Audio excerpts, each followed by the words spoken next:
Alors Claude Hens, vous avez fait aux alentours de 12% lors de ce premier tour des élections municipales. Un petit mot d'abord sur ce résultat. Pour moi, c'est un bon résultat dans la mesure où c'était une première pour la ville de Lourdes. C'est la première fois qu'effectivement le Front National Rassemblement Bleu Marine présentait une liste à Lourdes. Et donc, je ne savais pas à l'avance évidemment le résultat.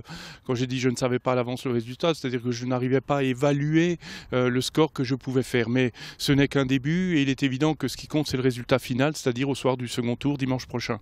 Vous n'avez pas souhaité vous associer à l'une ou l'autre liste, vous voulez toujours être un Front National dans le conseil municipal.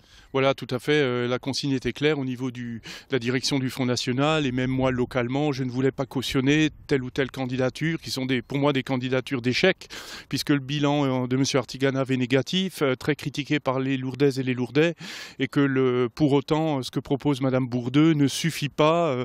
Quand on voit ce qui est réalisé par la gauche au niveau national, ça fait peur de penser que cette personne-là, cette dame, pouvait être la représentante localement de ces partis PS, PRG qui sont en échec au niveau national.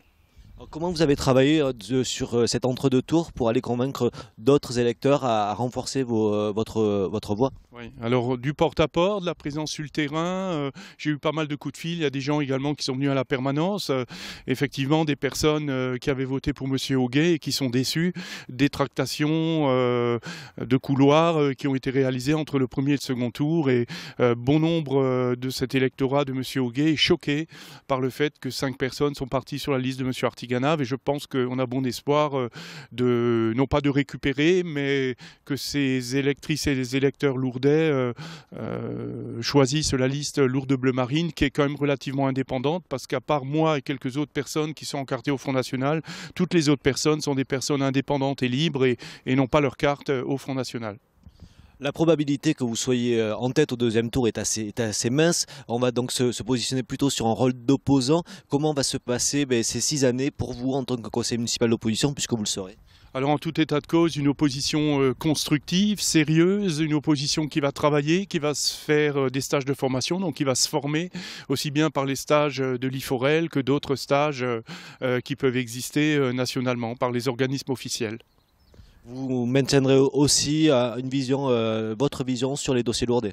Oui, bien sûr, et surtout, puisque je souhaite, je me présente à Lourdes et je me représenterai d'ailleurs à Lourdes en 2020 aux élections municipales et que de toute façon, il y a les cantonales, outre les européennes et les sénatoriales de mai et septembre, il y a les cantonales et les régionales du mois de mars 2015 qui ont une importance considérable pour le Front National. Oui, puisque vous êtes également secrétaire départemental du Front National dans les Hautes-Pyrénées, est-ce que votre campagne a suscité des vocations pour les prochaines élections? Oui, il y a des personnes qui commencent à m'en parler et de voir que nos scores donnent l'exemple d'un travail enraciné, progressif, sérieux. Et donc ça donne effectivement des idées à d'autres personnes de vouloir également se former, faire les stages de formation et s'impliquer parce que de plus en plus de personnes souhaitent qu'une nouvelle voie s'ouvre à eux, des nouvelles équipes. Ils ont vu la gauche et la droite alterner à tour de rôle depuis 40 ans. Ils estiment qu'il faut tourner la page.